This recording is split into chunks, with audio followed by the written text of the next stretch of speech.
Olá, hoje nós estamos aqui numa mesa de debates na Escola Superior da Advocacia em São Paulo e vamos tratar uma vez mais de um tema muito caro à nossa democracia e ao Brasil, que é o tema do direito eleitoral, especialmente em alguns pontos que têm sido levantados recentemente e que fazem parte da nossa discussão nacional a respeito dessa nossa democracia.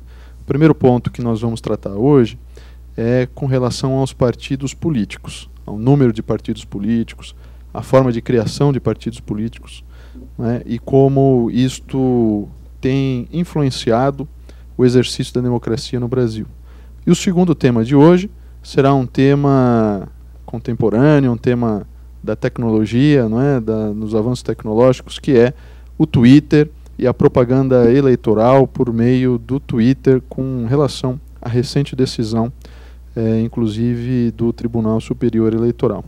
E para isso hoje nós temos a honra de receber aqui na ESA o nosso ex-ministro José Eduardo Alckmin, que dispensa a apresentação, a quem agradeço pela possibilidade de compartilhar os seus ensinamentos e as suas reflexões com todos nós.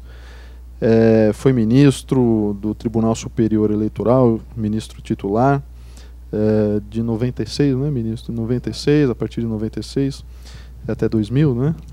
Até 2000. E também recebemos hoje, para nossa honra, uma vez mais, né, pela segunda vez, já nessa nosso ciclo de debates, o desembargador Matias Coutro, que é vice-presidente do Tribunal Regional Eleitoral em São Paulo, juiz corregedor da Corte, um nome que igualmente dispensa qualquer tipo de apresentação, um nome que tem colaborado também para a discussão eleitoral, além de participar de inúmeras outras discussões no âmbito acadêmico. Muito obrigado também ao desembargador Couto pela sua presença. Então, para dar início, eu gostaria de fazer uma provocação, não é, com relação ao número de partidos políticos que nós temos hoje, especialmente a partir da criação recente de 2 novos partidos. Não é? Com isso, nós beiramos aí 30 partidos hoje nacionais, não é? Os partidos nacionais que nós temos no Brasil. Será que isto é bom para a nossa democracia? Mais ainda, será que nós deveríamos, e essa foi uma discussão recente, não é, na criação de um desses partidos, será que a justiça eleitoral deveria ser mais rígida, mais severa nas exigências para a construção de um novo partido? E a construção de um novo partido, essa é uma segunda questão que tem sido colocada. A criação de um novo partido no Brasil, né, para o qual fluam um certo número de parlamentares já eleitos em eleições anteriores por outros partidos.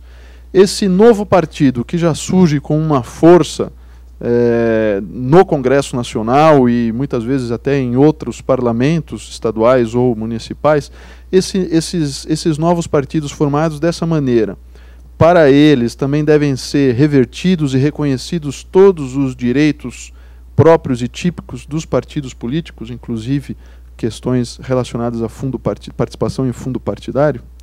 Então, começando por esses assuntos, eu pergunto quem gostaria de inicialmente colocar o debate e apresentar. Ministro, por favor. Olha, antes de mais nada, eu gostaria de agradecer o convite que me foi feito pela ESA para estar aqui com o doutor André, doutor Coutro, para tentarmos aí estabelecer algumas questões que certamente não serão resolvidas aqui, mas que são angustiantes e, como bem pontuou o doutor André, carecem aí de um amadurecimento célere. Porque hoje, indubitavelmente, vivemos uma grande crise de representatividade.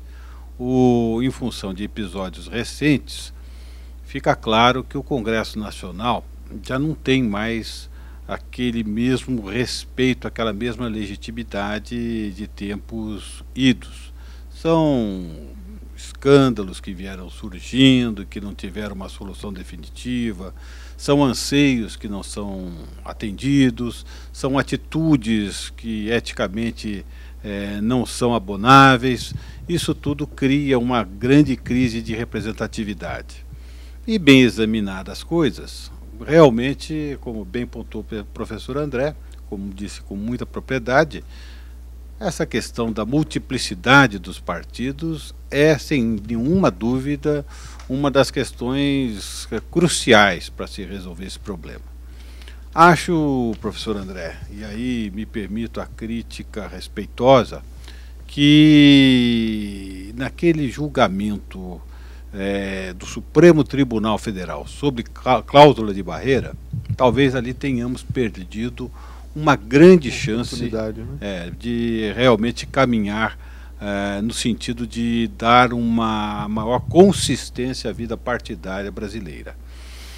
O Supremo entendeu, primeiro é uma questão curiosa, né? A cláusula de barreira, tal como penso eu deveria ser entendida, ela seria uma forma de impedir partidos que não chegassem a um determinado patamar de votação, que esses partidos tivessem então presença nas casas parlamentares em função da pouca representatividade.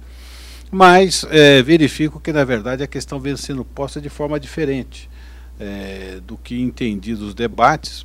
Tudo se refere muito mais à questão da constituição de uma figura parlamentar, que são as lideranças, né, que tem estrutura administrativa, de apoio aos parlamentares e tal, e também presença nas comissões.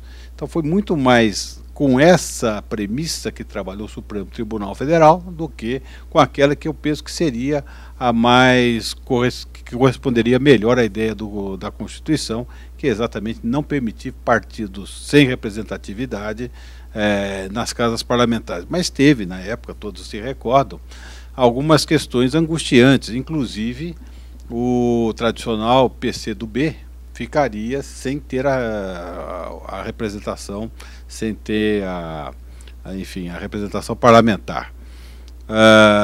E isso tudo fez com que o Supremo entendesse que haveria, pelo menos no artigo 13 da Lei 9.096, que era o artigo que se examinava, realmente um aspecto que feriria a Constituição, na medida em que esse artigo impediria, se aplicado como concebido, impediria o surgimento de novos partidos. Então, em função desse raciocínio, curiosamente, o artigo 13 foi considerado inconstitucional, mas manteve-se a norma transitória do artigo, salvo engano, 56 da Lei 9.096, que prevê um caminhar, né, era um caminhar progressivo até se chegar aos patamares do artigo 13. Então acho que isso realmente é algo angustiante, porque reflete aquele velho dilema, afinal, quem recebe votos, o partido ou o candidato? Nós sabemos que a nossa prática majoritária, principalmente para os principais cargos em disputa, ela conduz também uma tendência do eleitorado em votar como se fosse votação majoritária para os nas eleições proporcionais, esquecendo um pouco o eleitor qual o partido político está escolhendo. Mas o nosso sistema é proporcional e, assim sendo, pressupõe a escolha do partido. Então acho que esse é o grande problema. Temos que avançar no sentido de dar uma resposta a essa situação. Os partidos hoje talvez não contem, digamos, com uma representação em termos ideológicos, como também era de se esperar, não é? Então nós temos aí o problema dos partidos nanicos, dos partidos que praticamente não têm representação nacional, do número infinito de partidos que podem ser criados, não é? Eu estava vendo aqui, os últimos dois foram o Partido Social Democrático, não é, como sabe, e o Partido da Pátria Livre, né? Com isso nós temos hoje no Brasil 29 partidos, desembargador Couto.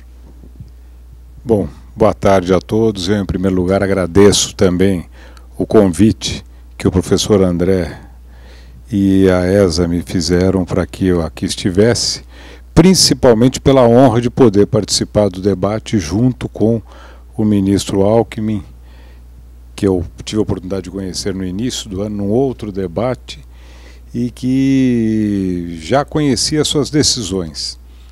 Mas gostei muito de discutir academicamente com Sua Excelência temas relativos ao direito eleitoral. Eu até percebi o seguinte, que nós, no correr da vida, com o passar do tempo, a idade faz muito bem. Quando eu estive na Justiça Eleitoral há 22 anos atrás, eu era um tanto quanto mais rigoroso do que sou hoje. Hoje eu já tenho uma abertura muito maior em relação às questões que são decididas no Tribunal Eleitoral de São Paulo, mas em relação à questão da multiplicidade partidária eu sempre fui contra. Porque eu penso que serve não só para estabelecer uma confusão terrível, e o que nós temos visto dentro do sistema partidário brasileiro serve como espelho disto, como também pelos problemas todos que surgem em relação a essa circunstância. E uma coisa que me aflige muito, que eu me recordei quando o ministro Alckmin falava, agora que nós debatemos no início do ano, até foi a questão de nós termos essa multiplicidade partidária e em cada estado as coligações são totalmente diversas umas das outras. E eu fico pensando no seguinte, até que ponto é ético, até que ponto é moral, o mesmo partido que é inimigo de um outro num determinado estado, já num estado diverso, ele acaba por se aliar e de maneira ferrenha àquele que, em estado outro, ele não consegue nem conversar. Então a multiplicidade partidária eu acho complicada, eu acho que o sistema, aliás a reforma política brasileira, na hora que ela se concretizar, eu não sei exatamente os termos em que isso ocorrerá, mas ela é necessária em benefício principalmente dos partidos políticos, da organização partidária, da fidelidade partidária, que é um problema seríssimo também, até porque a fidelidade, no fim, ela é encarada em relação ao candidato, no tocante ao ideário do partido, eu acho isso ótimo, mas nas coligações também, muitas vezes nós vemos que o princípio que vige em relação a uma determinada agremiação não é o mesmo de outra. Então esta questão me traz preocupação, eu penso que nós temos que reexaminar esse assunto, ou pelo menos examinar de uma forma mais profunda, até para chegarmos a um exame mais acurado sobre a própria conveniência, e é uma coisa que sempre me seduziu, do voto distrital. Então, o meu ponto de vista, em princípio, no tocante a este tema, e não é de hoje, como eu falei, porque há 22 anos atrás, quando eu integrei o Tribunal Eleitoral de São Paulo, quanto à multiplicidade partidária, eu já pensava nisso. Não que nós fiquemos, como na minha época de faculdade, que nós tínhamos 2 partidos, MDB e Arena, ponto, acabou. Os outros todos eram praticamente inexistentes. Mas não também essa multiplicidade, essa variedade e com todas as circunstâncias que nós sabemos que acabam derivando dessa possibilidade e que dela também derivam uma série de problemas para nós resolvermos como membros do judiciário ou como políticos, aqueles que o são, em relação àquilo que se pretende ou que cada partido pretenda fazer. Na verdade, também essa discussão envolve vários assuntos paralelos, né? E um deles é, de fato, isso que o ministro Alckmin colocou, do julgamento do Supremo, né? Que o Supremo, na verdade, julgou a inconstitucionalidade, decidiu pela inconstitucionalidade da cláusula de barreira por força justamente do direito das minorias, né? Um dos grandes argumentos foi o direito das minorias, quer dizer, que ele estaria protegendo minorias, que a perspectiva dele era outra, poderia ter sido diversa, né? A perspectiva do Supremo. E foi de fato uma decisão que daria para dizer que surpreendeu, não é, muita gente, porque o nosso sistema, sendo um sistema pelo qual o cidadão vota no partido, não é? Ele exige que o partido seja uma entidade forte, porque ele já é uma entidade necessária.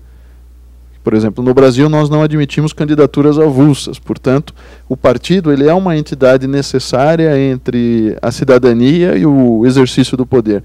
Então a solidificação, a consolidação dos partidos no Brasil é muito importante. Então essa discussão, não é, que está sendo colocada aqui, eu acho que ela é importante para a democracia. E fica mais também essa pergunta, que eu também gostaria de ouvi-los, sobre o papel da justiça eleitoral na rigidez e na contagem dos números exigidos para a criação das assinaturas para a criação de um novo partido, né?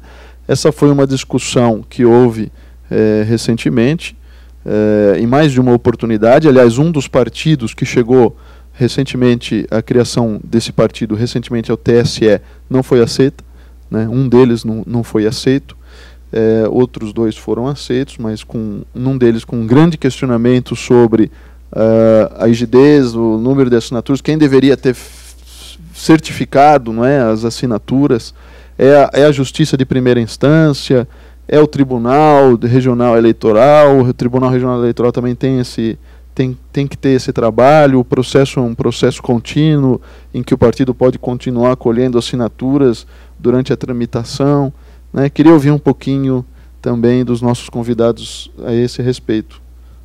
Eu ia falar e acabei deixando passar. Eu penso que, nesse aspecto, a Justiça Eleitoral tem que ter um papel de rigor. De rigor, porque logo em seguida, toda a comemoração que houve quanto à criação do novo partido, a possibilidade, a aprovação e tudo mais, justamente começaram essas discussões a respeito da forma como houve, tudo que aconteceu, e eu penso que neste aspecto à Justiça Eleitoral caberia um trabalho de verificação, um trabalho muito sério, e a legislação deveria ser extremamente rígida também nos requisitos que são necessários para que se possa criar um novo partido. Até para que nós não corramos o risco de um determinado dia vermos a cada período, e não vou dizer nem período eleitoral, a cada período, por exemplo, de um semestral, surgiu um grupo novo querendo criar um novo partido e correndo para conseguir tudo aquilo que a legislação exige, e que depois acaba por suscitar tanta dúvida sobre se houve o exato cumprimento ou não. Então eu penso que a Justiça Eleitoral, já que ela existe, ela pode e deve ter essa função também. Ministro. Bem, realmente esse é um papel angustiante, porque é uma tarefa insana. Conferência-se em banco, que tem todo um pessoal preparado para conferir assinatura. Já acontece deslize, imagine em cartórios eleitorais do interior, e são eles que têm a documentação necessária para fazer essa pretensa conferência, né?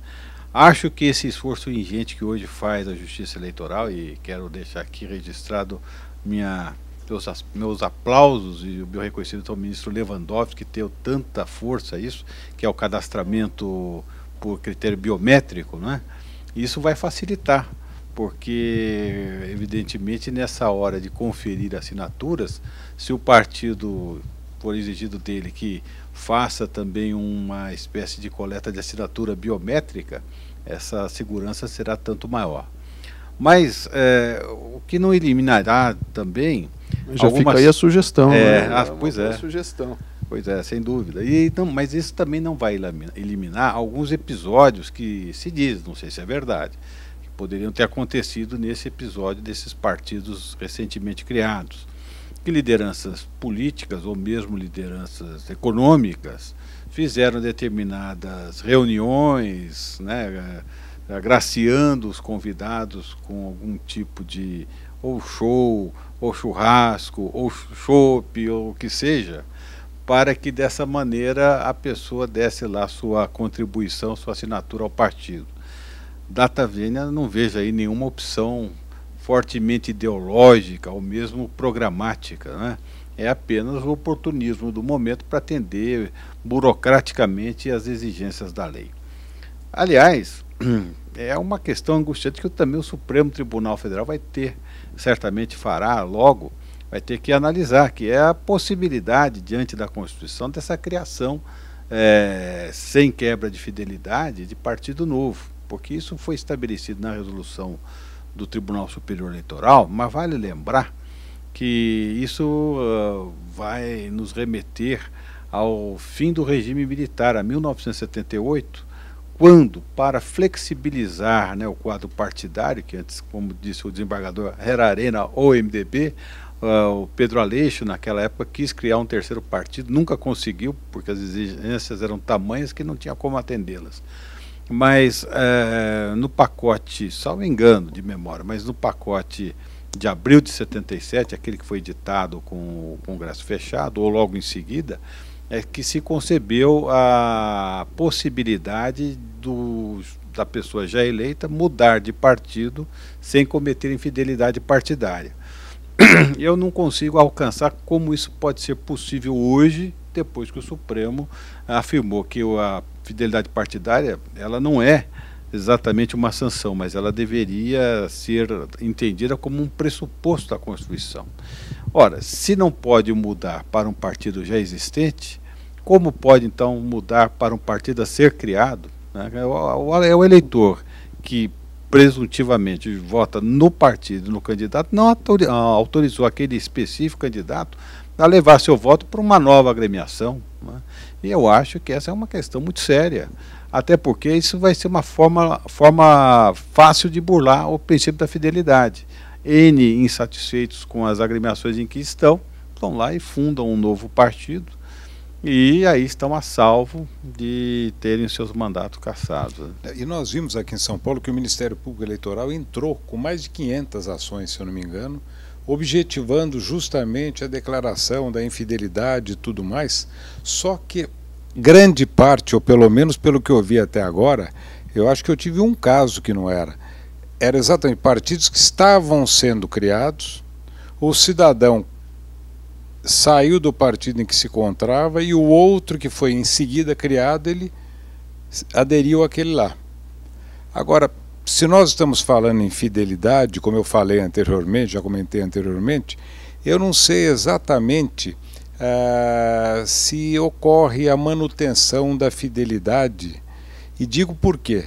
Porque muitas vezes o partido que se forma não tem os mesmos princípios que aquele em que o cidadão se encontrava, e o que mais me preocupa, isso daí eu me recordo, que há 22 anos atrás, num caso julgado no TRE aqui em São Paulo, que eu ainda levantei essa questão, e havia um juiz do Rio Grande do Sul, Ricardo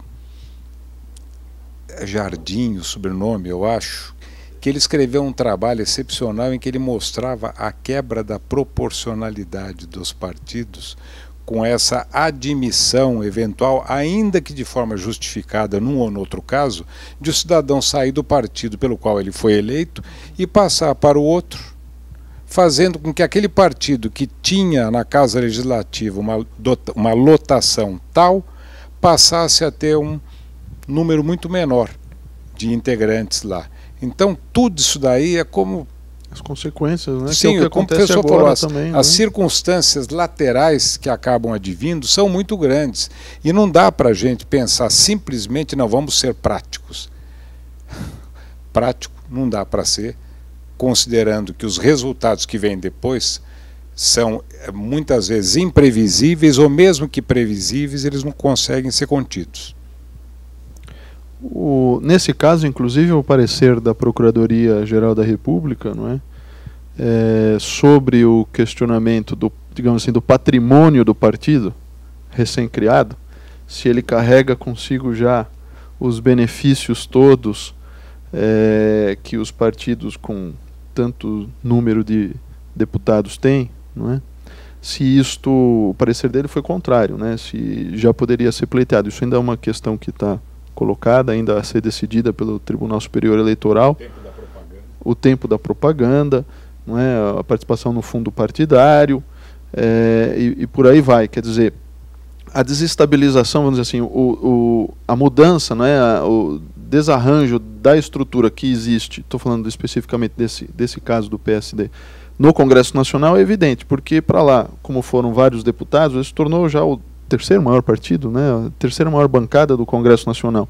E isso, em termos regimentais, tem consequências, né? Tem direito a determinado espaço, a participação em determinadas comissões, nas direções, não é, do Congresso Nacional.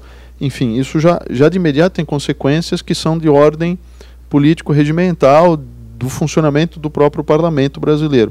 Mas há outras consequências que estão, não é, ainda em questionamento. E a Procuradoria-Geral da República, não é, entendeu no seu parecer que partidos que ainda não se submeteram ao crivo do voto, não é, não poderiam, em tese, se beneficiar daquilo que está previsto apenas para partidos que já foram submetidos a votação, não é? Quer dizer, já passaram pelas eleições, a sociedade já foram testados na sociedade.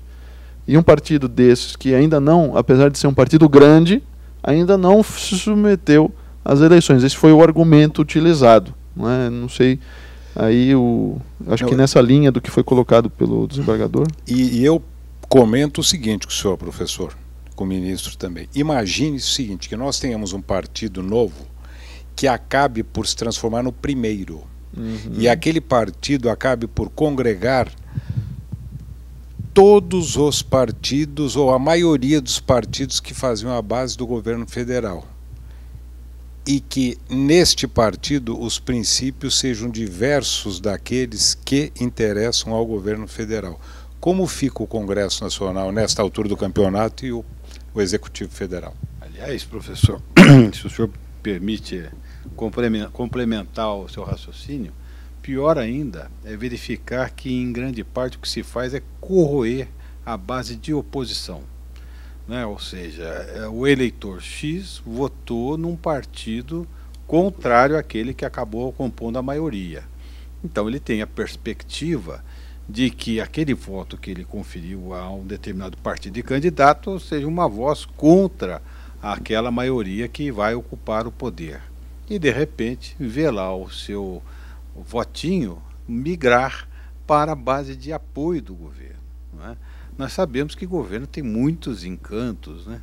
É tão fácil fazer simpatizantes, né? Até aquele que, desculpa dizer, mas está aí nos jornais, né? Aquele que pousava de o mais ferrenho opositor do governo, nas conversas íntimas reveladas pelo noticiário recente, assinala lá que estava pensando em migrar para um partido integrante da base. Não, por quê? Porque, infelizmente, fazer política na oposição é muito difícil. É muito difícil num país que, lamentavelmente, a política se faz na base de barganhas, de favores, né? Aquela velha situação que alguns candidatos vêm narrar a nós, advogados, né, na intimidade do escritório. Olha, o problema é que nós chegamos numa comunidade para fazer campanha e o eleitor vem dizer assim, bom, mas o senhor foi deputado e o que o senhor fez pela gente? Ah, se eu disser que fiz determinados projetos de lei, defendi posições, ele não se interessa. Ele quer saber se houve distribuição de quadros de energia elétrica para o bairro que ele mora, ou se alguma praça foi criada, uma coisa que, aliás, não tem nada a ver com o exercício do mandato parlamentar, né? Então, essa questão de se fazer política sendo contra o governo é muito difícil. E aí a tentação chega, né? E chega através desses artifícios. Antes da fidelidade partidária, mudava-se simplesmente de partido. Agora, com a fidelidade, deixou-se uma válvula de escape. Essa é que é a verdade. E que eu acho que precisa ser examinada com muita atenção pelo Supremo Tribunal Federal, porque isso anula todo o raciocínio formado no mandato de segurança 26.603, né, que é o da fidelidade partidária. Ainda uma questão em aberto no Supremo, né? Sim. Quer dizer, exatamente saber se isso que foi feito era plenamente possível. Né? A questão criar o partido de um partido bem, novo com sem sacrifício do mandato, exatamente, que é difícil aceitar. Recebendo nomes que já eram eleitos, né, por outros partidos que mantiveram o seu mandato. Agora, só né? complementando uma informação, além dessa questão no TSE, houve um mandado de segurança contra a mesa acho que da Câmara dos Deputados, no Supremo Tribunal Federal, também pelo partido recém-criado, almejando aí participação em comissões, presidência de comissões, etc.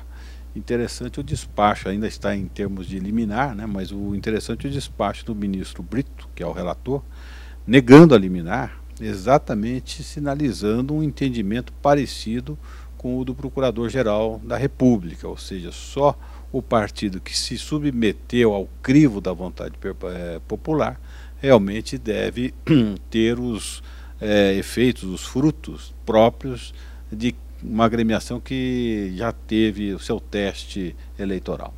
Talvez o que se esteja querendo sinalizar é que o partido político, a partidarização no Brasil não pode ser uma mera formalidade, não é? Exatamente. O partido político tem que ser uma realidade experimentada, não é? Submetida à sociedade e não apenas surgir formalmente, obter algum tipo de prerrogativa sem ter tido um apoio popular efetivo, real, direto. É o que me parece que o Supremo Tribunal Federal quer dar efetividade ao sistema que a Constituição elegeu, que é o sistema proporcional. O sistema proporcional, ele é bem concebido nesse sentido, de que é uma forma de ordenar o debate político. Então os grupos se reúnem numa entidade, um partido político, e aí o eleitor tem noção de que votando naquela agremiação, o representante que daí resultar vai ter aquela linha partidária. Agora, no Brasil, isso ainda é uma coisa meio de ficção. Nós tivemos aí um caso até noticiado na imprensa, muito curioso. Um determinado candidato que na época estava no PFL, vendo que o partido não lhe daria legenda para disputar um cargo majoritário estadual, migrou para o Partido Comunista do Brasil, ou seja, da extrema-direita à extrema-esquerda, né? Então isso mostra bem o artificialismo que estamos vivendo. Esse é um dos grandes problemas, sem dúvida. A volatilidade exatamente. Do ideário. Exatamente. Mas esse tema, claro, ele rende ainda muitas outras discussões, mas eu gostaria então, sem prejuízo da gente eventualmente voltar para esse primeiro tema, de falar um pouquinho sobre propaganda e, em particular, sobre a propaganda que foi recentemente discutida no Tribunal Superior Eleitoral por meio desse famoso canal de internet eletrônico que é o Twitter, não é? Houve uma decisão em 2010 a respeito, foi uma das pioneiras, não é, a respeito do direito de resposta. Foi concedido o direito de resposta no Twitter pelo Tribunal Superior Eleitoral.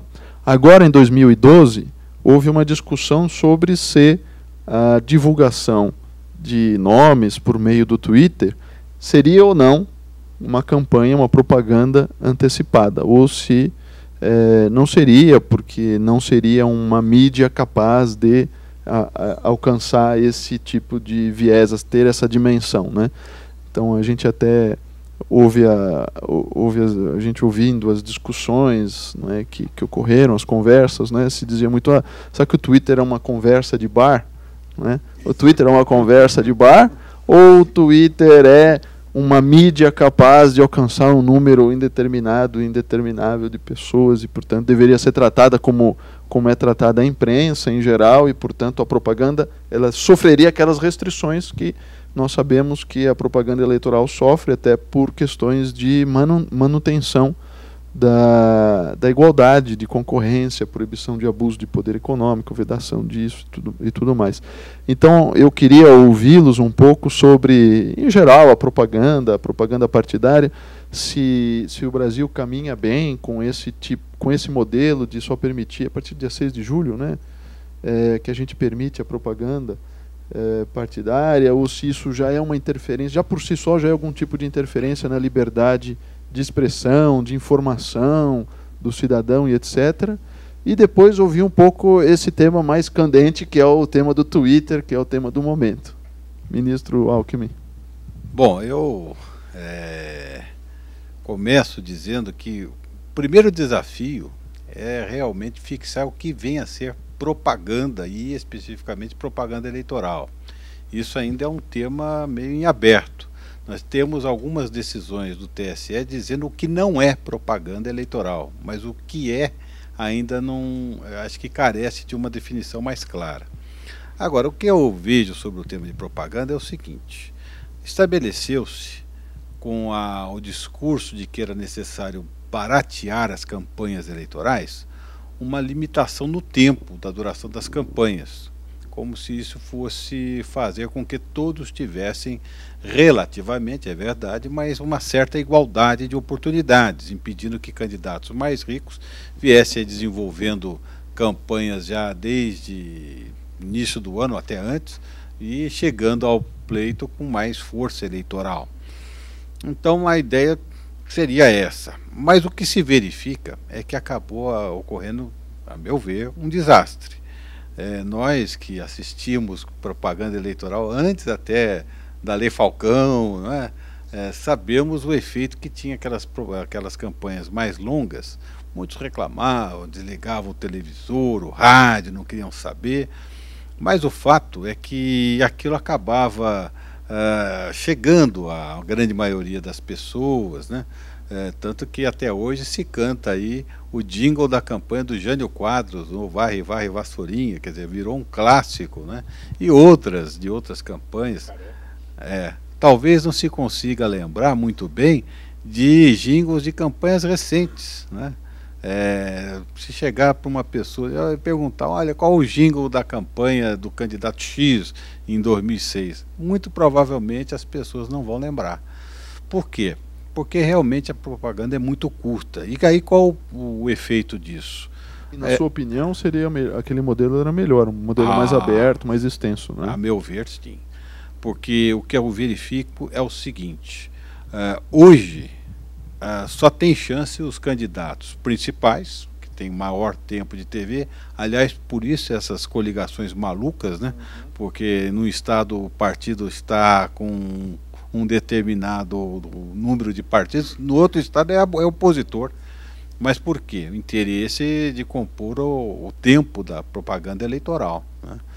Então, esse é um dado que me impressiona muito, mas ficam esses candidatos com mais chances e os outros quase nada aparece. Campanha proporcional parece piada. Nós tanto protestamos contra a Lei Falcão. Hoje o que nós temos é praticamente a Lei Falcão, porque o sujeito só tem o tempo de falar o seu nome, o seu número, e diz assim, obviedade, sou a favor do bem e contra o mal. Quer dizer, isso aí não acrescenta muita coisa para quem vai decidir o seu voto. Então tem aquele rosário de candidatos que pouco dizem, apenas tem uma oportunidade de aparecer na televisão, né? E o que resulta disso? Resulta que aí essas pessoas de maior acesso à mídia, né? Está aí um fenômeno recente aqui de São Paulo, um comediante que teve uma votação extraordinária. Por quê? Por suas ideias políticas? Certamente não, com todo respeito, mas nós sabemos que o que comandou foi assim, um desejo talvez de protesto, ou mesmo de gozação, mas esse é a exposição que ele tinha já na mídia. Já detinha antes. E aí os grandes nomes de votação quais são? Jogadores de futebol, comentaristas de rádio, atores de TV. Por quê? Porque a população não tem acesso aos seus políticos. E esse exemplo que o senhor deu, inclusive, serve para demonstrar, ele foi usado em outros estados, onde alguns candidatos mais fracos do partido precisavam de algum apoio, e ele foi lá para fazer campanha também, falar daqueles candidatos. Então é uma situação, eu até, em relação à hora que nós vamos falar sobre o Twitter, eu vou ter que me restringir, porque eu vou ter que já julgar questões no tribunal, como corregedor ou no próprio tribunal, a respeito disso. Mas eu concordo com o ministro Alckmin quanto à questão da liberdade. Eu penso que não deveria haver restrição, eu vou até mais além, eu acho que não deveria haver restrição, até porque propaganda eleitoral eu acho que nós vemos o ano inteiro. Não venha me dizer que determinado cidadão que vai ser candidato, quando ele aparece na televisão falando de uma determinada circunstância, sem falar do partido, sem nada, ele não está fazendo campanha eleitoral porque está. Em detrimento dos outros que não podem fazer isso. Então, liberar para todo mundo, se conseguir sair no rádio, ou na TV, ou em revista, para mim seria o melhor. Fico feliz em ouvir isso. Eu, recentemente, fui convidado para escrever um artigo sobre o assunto pelo Dr. Walter Guilherme, quando eu dirigia aqui o Tribunal e a Escola, não é, Judiciária Eleitoral de São Paulo, e escrevi um artigo sobre justamente isso, como no Brasil a liberdade de expressão e de informação é maltratada, em geral e em particular no direito eleitoral, não é? Porque nós resolvemos reduzir o período em que é possível informar. Vejam, a propaganda, apesar de ela visar a obtenção de um número de votos maior suficiente, ela também tem essa dimensão de informar o eleitor quem são os candidatos, o que eles pretendem, não é? Claro que, como o ministro Alckmin disse aqui, alguns não têm condições, não têm tempo de fazer isso, porque acabam com um tempo tão pequeno, que os meses são tão poucos meses e o tempo é tão curto, né, para falar, que eles praticamente se reduzem a dizer o nome e eventualmente mais uma frase de impacto do que um conteúdo programático, né? Então isso é muito... eu acho que isso é muito perigoso para a democracia, perigoso para a liberdade de expressão, para a liberdade de informação, que sofrem reduções que, no meu modo de ver, são inconcebíveis num Estado democrático.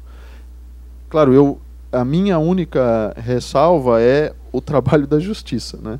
Não sei em que termos a justiça eleitoral acabaria recebendo um volume muito maior de problemas se houvesse um tempo muito maior para propaganda. Mas, de qualquer maneira, na situação que nós estamos hoje, não é, existem vários problemas na legislação. Por exemplo, no ano anterior, não é, quando não há candidatos ainda, nem pré-candidatos, a legislação não alcança um ano. Por exemplo, quem já sabia que seria candidato no finalzinho do ano passado, né, em 2011, e fez algum tipo de inserção já com essas pretensões, a legislação simplesmente não alcança, porque nem se pode falar, não é, ministro Alckmin, em propaganda antecipada no ano anterior, não é nem ano de eleição, né? Já tem uma certa dificuldade aí em adaptar a legislação.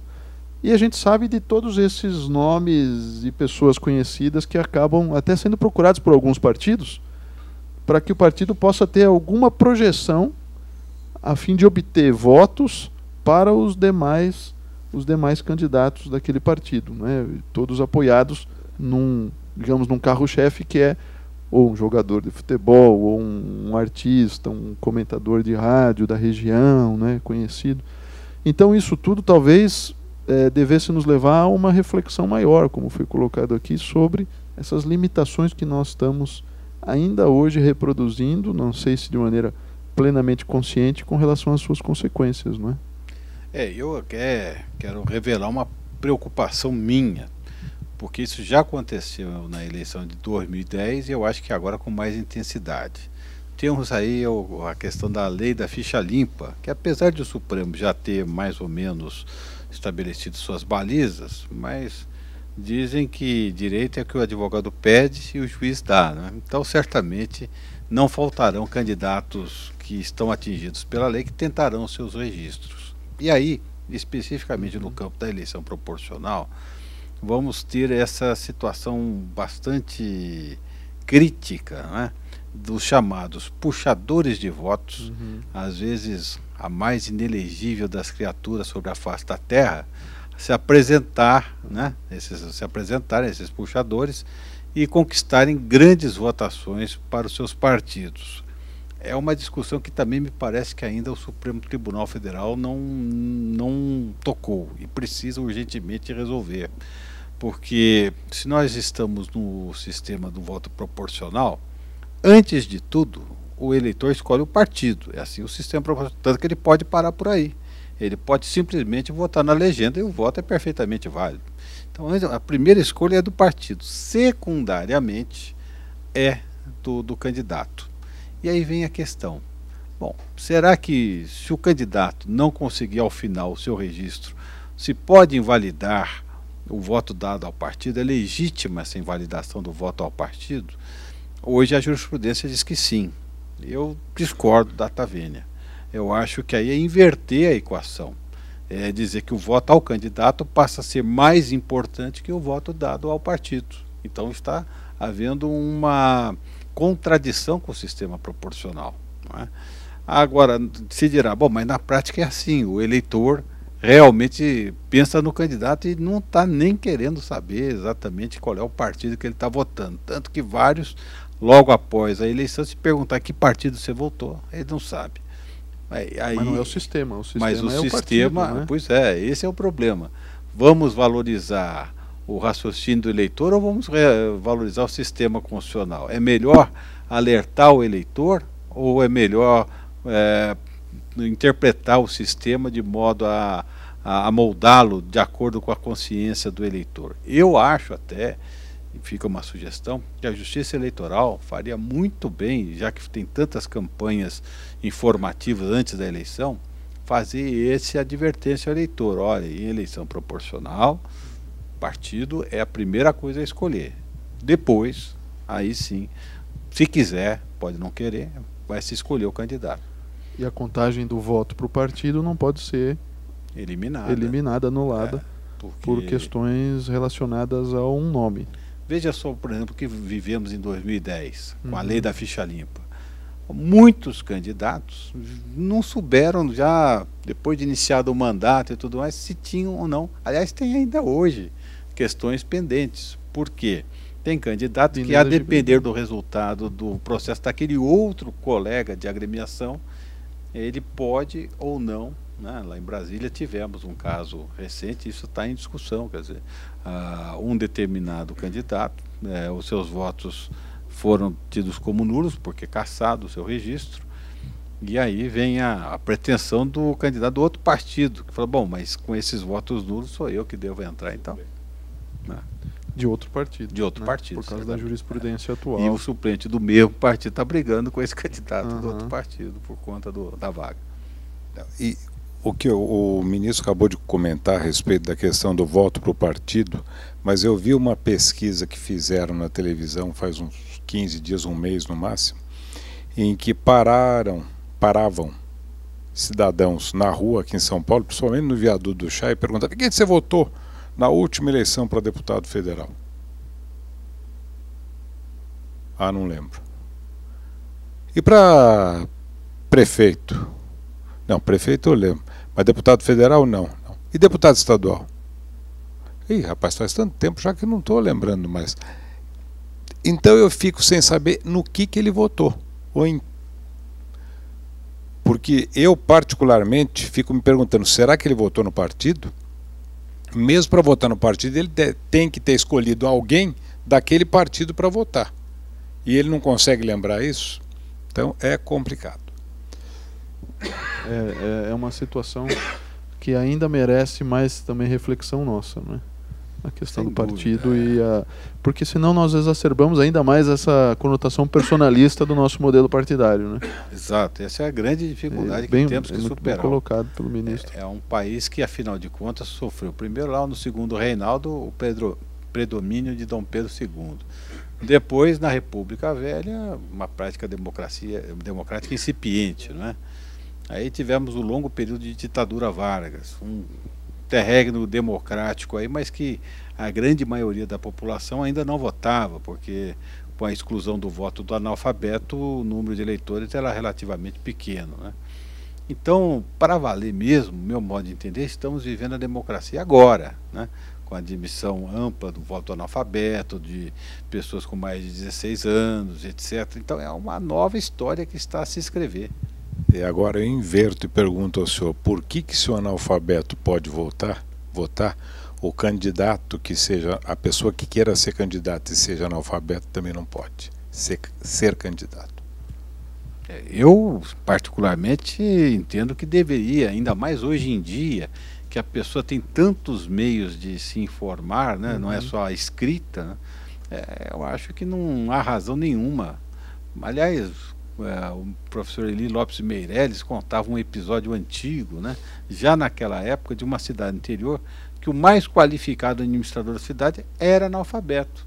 E aí a justiça teve que fazer o exame e tal, o sujeito quase passou mal no exame, mas enfim, era para escrever um ditado de uma frase, ele conseguiu com muito esforço ser aprovado.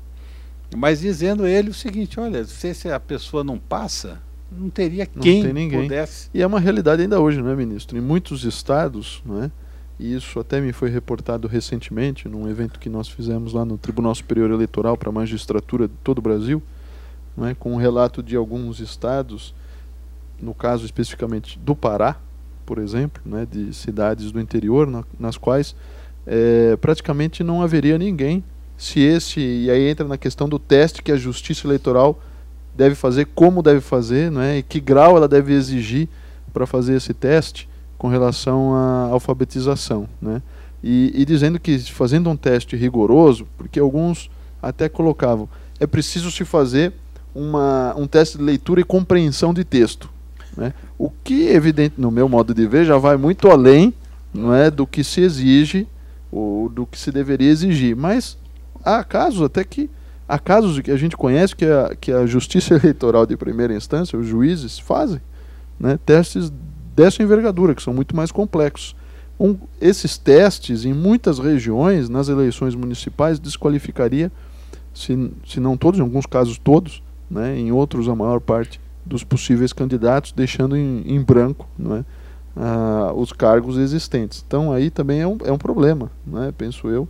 Não, nós tivemos esse problema aqui em São Paulo logo após a Constituição de 88, porque vários juízes resolveram, juízes de primeiro grau, fazer o exame de eleição municipal para saber se o cidadão tinha condição mínima de alfabetização para poder ser candidato. E alguns juízes indagavam sobre o sentido de algumas expressões que estavam na Constituição e ninguém passava. Bom, nós tivemos que dar provimento a praticamente todos os recursos, porque se verificava que o cidadão sabia ler e sabia escrever. Agora, entender o que a Constituição está determinando aqui e ali, se nós até hoje, determinados dispositivos, temos dúvidas quanto à exata intelecção, até porque há alguns, inclusive, que teriam que ter sido regulamentados e não foram, e nem virá essa regulamentação, porque até o dispositivo que determinava a regulamentação de alguns já foi revogado, eu acho que é também querer demais. Então, por isso que agora há pouco eu falei, se o analfabeto pode votar, por que ele não pode ser candidato também? Será que existe alguma diferença tão grande assim? Porque eu penso que se pode votar é porque ele se entende, ou pelo menos se imagina que ele tenha a compreensão da importância do voto. E o candidato, aquele que vai querer ser candidato, nós temos que entender da mesma forma, senão aí o princípio da igualdade também, o professor André sabe falar muito melhor do que isso, como professor de constitucional que está totalmente vulnerado. Nesse caso que eu contava sobre um episódio acontecido no interior, nos anos 40, que o professor Eli contava com muita graça, diz que o final foi o seguinte: depois que o sujeito conseguiu, suando em bicas, escrever uma frase do ditado, que era até um artigo da Constituição, diz que aí ele levantou-se, tirou a carteira do bolso, e era uma carteira enorme e tal, e em frente ao povo todo que assistiu o teste, disse em alto e bom som: doutor, uma pessoa que tem uma carteira desse tamanho pode ser alfabeta? Ou seja, quase que destruiu todo o esforço feito, né? Mas ele quis dizer simplesmente o seguinte: como empresário, era um homem, ou como fazendeiro mais especificamente, era um homem de muito sucesso. Então, quer dizer, a alfabetização é claro que é desejável, e oxalá que eliminemos esse problema no Brasil no mais curto prazo possível. Mas nós não podemos negar que ela existe e as pessoas, não por isso, têm que ter os seus direitos ceifados, né? Isso é um raciocínio da Tavênia ainda um pouco elitista, né? Eu quero até aproveitar o gancho, não é o propósito, mas apenas reafirmar uma preocupação minha, mesmo com essa lei da ficha limpa, né? Que muitos dizem que é uma maravilha, tem lá suas virtudes, mas eu acho que ainda prepondera o acerto que ela é uma lei que cerceia a liberdade popular. Ela é uma lei que tem recôndita a ideia de que se aquele candidato que não tem lá um passado tão brilhante for disputar, ele vai ganhar a eleição. Ou seja, pressupõe que o eleitor escolhe sempre muito mal, né? O que não é muito legítimo pensar, né? Talvez escolha. Agora, convenhamos que há pessoas que são condenadas também, muitas vezes, em situação de muita dúvida, né? Quantas vezes vemos aí casos de improbidade administrativa, 2 votos a 1, ou embargos de infringentes, enfim, 3-2, dependendo do... Então, quer dizer, eliminar uma pessoa da vida política, essas coisas de improbidade, pode ser até uma pena. Eu sei que o TSE diz que não é pena, mas eu divirjo da Tavênia, acho que é uma sanção que a pessoa pode ser simplesmente expulsa da política, ter morte civil ou morte política, porque nunca mais conseguirá ser candidato. Eu, quando conseguir, já não tenho mais condições, né? Quando a Lei dos Juizados de Pequenas Causas foi editada, foi publicado um livro pequeno, mas com trabalhos excepcionais. E tem um trabalho do professor Miguel Reale, em que ele diz o seguinte, que dizer que aquele que fez o acordo para resolver o problema, ele resolveu um problema porque ele vai sair com a ficha limpa, não é verdade. Porque na cabeça de todo mundo, se ele fez acordo é porque ele é culpado, não é porque ele quis resolver o problema, não.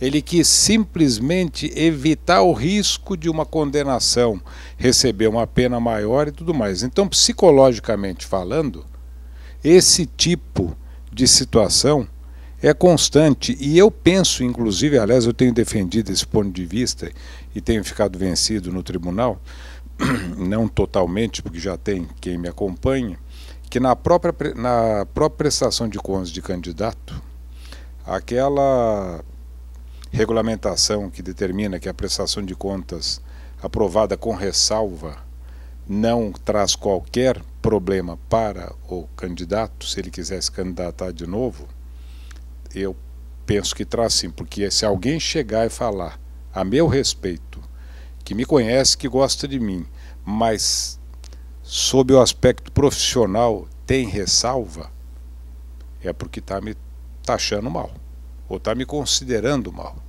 Então eu penso que nós temos que dar um enfoque diverso e, dependendo do tipo de circunstância que ocorra nessa situação específica, a aprovação tem que ser pura e simples e ponto final.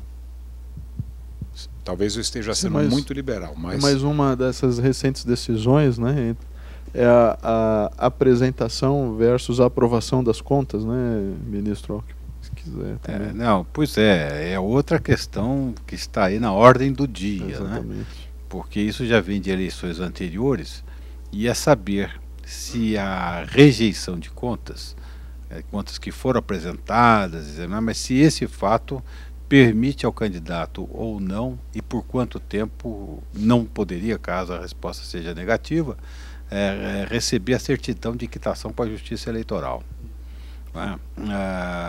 Devo dizer que até fui consultado na época, os políticos queriam um dispositivo de lei que deixasse muito claro que basta apresentar para que atendesse os requisitos, e a aprovação ou não aí se veria mais sob o ângulo do artigo 30A, que é aquele que diz do comprometimento, das regras, etc. e tal. Então era a lógica, né, para saber se aquilo teve força ou não para impedir quer dizer, até para levar a cassação do mandato. Isso seria feito num segundo momento, mas não haveria um a priori, quer dizer, o fato de haver rejeição, porque a rejeição às vezes ocorre por uma má compreensão das regras, né? Por exemplo, lá em Brasília tivemos um caso recente que o candidato teve as suas contas rejeitadas porque gastou com gasolina, mas não informou nenhum automóvel ou alugado que fosse cedido e tal, então por isso rejeitado. A meu ver não seria. Ao meu também não seria. Então... Mas esse mesmo fato serviu de base para uma representação pelo artigo 30A. E aí o tribunal considerou que não havia como cassar o mandato. Ou seja, ele permanece com o mandato desse período, mas quando for da sua reeleição não vai poder concorrer porque teve as contas rejeitadas. Agora, a minha perspectiva é que, como vai haver uma renovação grande no tribunal, é possível, porque a votação foi 4-3, então é possível até que haja uma revisão do ponto de vista do tribunal, né, sobre esse tema. Eu acho que vai haver, pelo que eu já vi em manifestações anteriores de quem não é efetivo, mas que eu imagino que esteja integrando o tribunal e que tem um pensamento mais liberal sobre essa circunstância ou sobre algumas outras circunstâncias ou aspectos. No sentido de que a apresentação bastaria, né? Que seria suficiente. Seria suficiente para fins de quitação eleitoral. Né? E outros aspectos, então, serão examinados na via própria, que é uma representação por violação ao 30A, né? Porque nesse julgamento, inclusive, se usou a proporcionalidade, né? Se dizer que não era grave o suficiente para cassar o mandato atual. Sim. Porém, com a rejeição. Fica com o mandato. Mas não há um certo paradoxo nisso? Sim, ele continua no exercício do mandato, mas depois não pode ser candidato. Data máxima vez, sempre. E agora outra complicação. Por quanto tempo essa certidão será negada? No passado se pensou em 4 anos, tempo que durasse o mandato para o qual concorreu.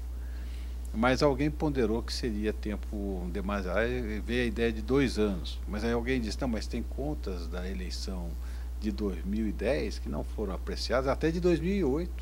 E aí, como é que ficaria? Aí resolveram resolver em cada caso concreto o tamanho aí do período. Mas fica realmente muito complicado, né, para um assunto subjetivo. Que deveria ser objeto de resolução. Fica. Muito subjetivo. Fica, até porque a partir do momento em que se começou a usar a proporcionalidade, a razoabilidade, e eu inclusive, sem querer, descobri justamente por conta dessa questão que eu tenho tido esse ponto de vista, um trabalho interessantíssimo publicado por um cidadão, se eu não me recordo, acho que Minas Gerais, não sei, que chama Idenberg, ou lá do norte, em que ele faz uma análise sobre a questão da razoabilidade, da proporcionalidade, em relação a atos administrativos em vários países do mundo.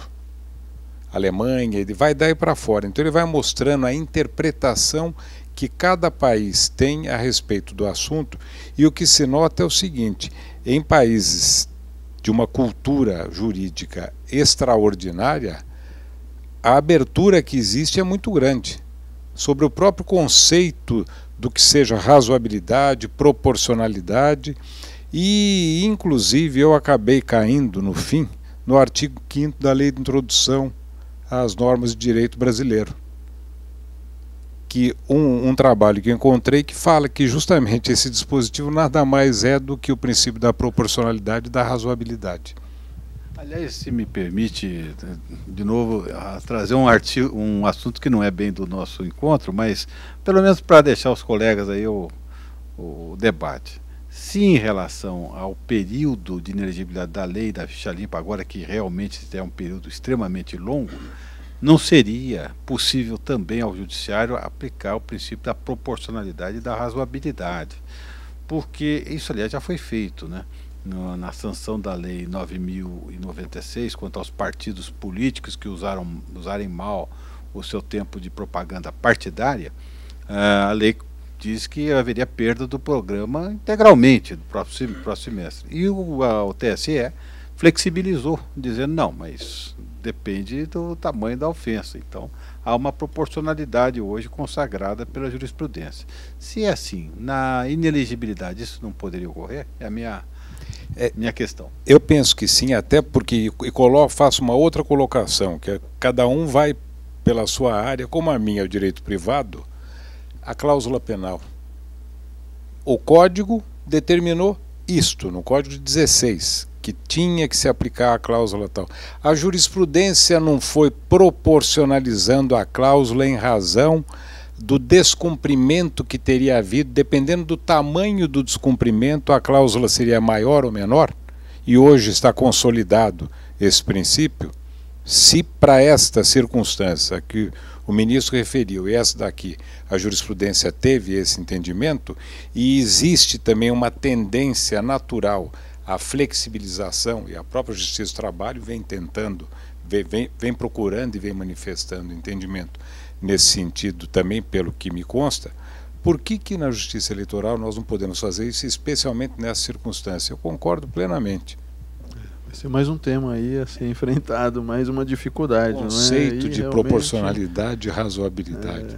Proporcionalidade e razoabilidade na aplicação da lei ficha limpa, não é mesmo? Ministro Alckmin, se o desembargador Coutro fosse candidato, ele poderia se lançar já no seu Twitter? Pois é, essa é uma questão extremamente tormentosa, né? O grande embate, eu acho que é entre aqueles que são mais talvez atentos ao fenômeno social e aqueles que se apegam mais à letra da lei. Porque, de acordo com a Lei 9.504, fala-se lá em redes sociais, né? E o Twitter eu até tinha notado aqui num pedaço de papel, acabei esquecendo. Ele se autodenomina como rede social, né? Mas ainda fala mensagens Facebook. Limitadas e tal. Então ali está dito que a mensagem pelo Twitter é propaganda eleitoral. Agora, o que me parece que se deve discutir é se a específica mensagem é realmente aquilo que alguém possa qualificar como uma conversa de bar, como graciosamente disse a ministra Carmen Lúcia, né? Ou se é verdadeiramente propaganda. Por isso que eu iniciei a nossa conversa dizendo o grande problema é realmente um conceito firme do que vem a ser a propaganda. Se se trata apenas de uma troca de ideias que se faz num patamar sem que um dos comunicantes, um dos interlocutores tenha uma posição de preponderância, se não se usa uma técnica especial para convencer o destinatário da mensagem que existe uma boa opção para se votar, se é um debate simplesmente, eu acho que não tem propaganda propriamente. Existe algo que pelo seu conteúdo traduz realmente a conversa de bar, digamos assim. Agora, quando alguém até com frases escolhidas, né? Nós sabemos aí as figuras dos marqueteiros aí que estão atuantes, né? Então alguém que passa a usar o Twitter para passar mensagens construídas com muita precisão para atingir de uma certa forma o seu interlocutor, aí já não é uma conversa de bar. Aí seria, a meu ver, já que estamos falando dessa figura de linguagem, ou dessa aí, desculpa, mas enfim, usando essa figura, como se alguém subisse na mesa do bar, ou subisse na cadeira posta em cima da mesa do bar e começasse a discursar indiscriminadamente para todos os presentes. Não haveria aí uma propaganda eleitoral? A meu ver, sim. O grande problema, então, é a própria definição de propaganda eleitoral. E nós não podemos esquecer que, como os próprios publicitários dizem, a propaganda é a alma do negócio. É isso. Exatamente. E neste conceito, e em alguns outros que nós vemos que os próprios órgãos que cuidam da propaganda veiculam, nós verificamos que talvez, ao mesmo tempo que não é tão difícil conceituar, pode ter um espectro tão amplo que acabe por criar um problema. E a questão do Twitter, eu penso que o problema maior é o fato de replicar. A possibilidade de retransmitir para outros seguidores, né? E aí não tem controle. O Facebook também, né? Também. Me parece que é a mesma situação, quer dizer, alguém pega aquela mensagem e transmite para os seus próprios amigos, vamos dizer assim. Uhum. Então nós temos realmente em face de um problema muito complicado. Na discussão no TSE, inclusive, eu me lembro que um dos ministros, eu estava presente, assisti, foi interessantíssimo. Técnica e praticamente. Sob o aspecto prático também muito interessante, um dos ministros comentou, ainda falou, imaginemos o seguinte, que se envia a mensagem para um jogador de futebol que tenha um grupo muito grande que faça parte daquela moldura dele no Twitter e ele replique. Houve propaganda ou não? A pergunta fica no ar. E eu só posso responder em cada caso que eu tiver para decidir. Mas foi, além de outras circunstâncias, foram suscitadas lá dentro alguns aspectos, algumas questões interessantíssimas e que eu penso que vão dar margem para muita indagação. Eu, inclusive, estou louco atrás da corda. O senhor já tem ou não? Porque eu tenho procurado e não consegui ainda. Acho que não foi publicado ainda. Não foi publicado foram muitas incidências orais, né? Então isso retarda um pouco. Eu estou louco para ver o teor do acórdão, para a partir dali ver o que tanto nós poderemos ou não poderemos fazer. Agora já digo que haverá recurso para o Supremo Tribunal Federal. Já soube. Essa matéria vai ser novamente apreciada. Debatida.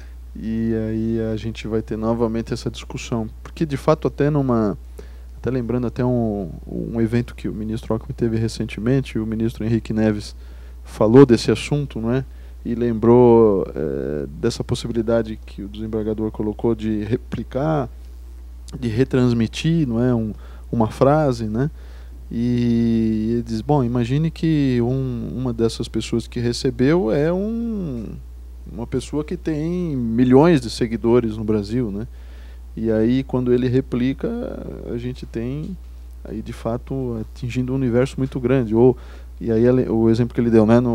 Imagine que a Lady Gaga nos Estados Unidos faça isso, né? Que ela tem milhões e milhões e milhões de seguidores pro Obama, não é? Numa campanha presidencial nos Estados Unidos, que aliás nos Estados Unidos parece que já haverá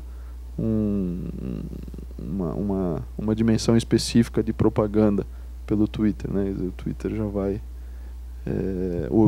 esses instrumentos já vão se dedicar especificamente à questão política, não é? Eu queria até assinalar uma coisa que achei curiosa.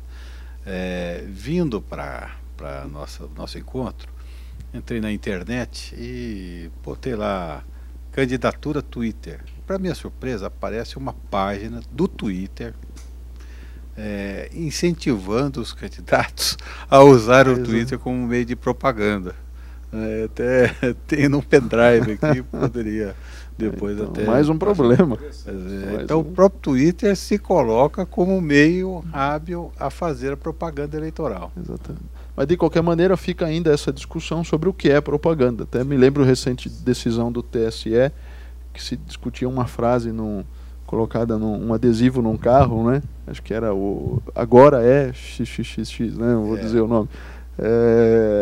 E se isso era propaganda, já não era ainda propaganda, né? Quer dizer, o grande centro da discussão ainda estamos discutindo uma questão conceitual. E eu, inclusive, indago o seguinte: eu tenho visto desde o início do ano algumas pessoas que não são políticos, mas são de conhecimento público geral, participando de programas partidários que praticamente elas é quem falam todo o programa partidário. E eu sei que algumas delas serão candidatas. Que equilíbrio que existe entre essas que estão participando, porque chamam a atenção, porque são conhecidas de toda a população, e aquelas que não têm a mesma o mesmo conhecimento geral da população em relação a elas, e que vão começar a fazer a propaganda no instante em que isso pudesse ser feito. Em 2010, foram muitos episódios de inauguração de obras, reuniões em que havia a presença da imprensa e que a tentação falava mais alto e de repente os participantes escapavam alguma frase de cunho eleitoral, às vezes até por força da comunicação com os presentes, os que assistiam, com assistência, né? Faziam corinhos, etc, etc, etc. A Justiça Eleitoral tentou coibir isso, mas verificou-se a ineficácia da providência, da sanção. Agora, realmente, eu falo da campanha presidencial, né? Pensar que um candidato possa ser afastado por conta de um episódio desse, porque às vezes o mais grave não é nem o evento em si. O mais grave é que isso é retratado pela televisão nos seus noticiários, né? E aí que a potencialização é enorme, porque aquilo vale como propaganda eleitoral, é melhor que a propaganda eleitoral oficial, que é uma assistência, uma audiência em um jornal como o da Globo, o Jornal Nacional, por exemplo, é fortíssimo, né? Apesar da emissora não poder dar tratamento desigual, etc. e tal, mas dependendo do que aparece, evidentemente. Isso eu vejo o seguinte: o senhor falou uma coisa agora que na hora, sem querer, já me trouxe um pensamento, lógico. Todo mundo sabe que a família Alckmin é do Vale. O senhor falou que aquilo vale. Será que alguém não poderia, fazendo uma brincadeira aqui, falar, ele é candidato e ele já está se dirigindo ao pessoal do Vale, porque o uso da expressão vale, na verdade, é para chamar a atenção daqueles conterrâneos da região e tudo mais. Quer dizer, tudo é possível a gente trazer uma inferência qualquer para tentar fazer ou para alguém vir impugnar. Pegar e falar, olha, eu quero ter o mesmo direito. Aí ele falou vale, mas o vale ele está, na realidade, chamando a atenção dos candidatos da região dele. É uma brincadeira, mas nós já vimos dentro, o senhor viu no TSE e eu vi aqui no TRE, circunstâncias que ninguém imaginava e que surgiram como um mote a habilitar alguém a impugnar o que o outro candidato estava fazendo, porque diz que por trás daquilo que foi dito, na verdade, o que se pretendia era permitir com que as pessoas inferissem isto ou aquilo. Então... Aliás, há um caso curioso lá de Minas, já faz tempo, era do tempo em que as eleições invariavelmente ocorriam no dia 3 de outubro, né? Portanto, antes da emenda 16 de 97. E o sujeito fez um calendário. Aliás, foi a eleição de 98, exatamente porque tinha essa circunstância. Ele distribuiu um calendário, chegou a nossa vez, e aí virava-se, e o dia 3 de outubro estava lá, marcado com muito destaque e tal, né? E não era aniversário dele, nada disso. Não, e o pior foi isso, é que aí veio a emenda e disse, não, vai ser o primeiro domingo do mês de outubro, então o coitado ainda teve esse prejuízo, né?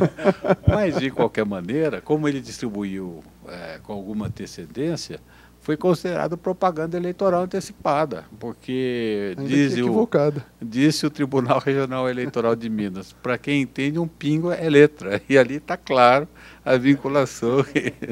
Né? Mas, ó, até para tranquilizá-lo, o meu título eleitor é de Brasília, eu não sou candidato. Bem, bom, eu acho que ficaram muitos registros importantes, acho que para quem nos assiste agora e vai nos ver, eu acho que está claro que o ano de 2012 será repleto de muitas discussões, muitas emoções, muito trabalho para a advocacia, não é? E para a magistratura.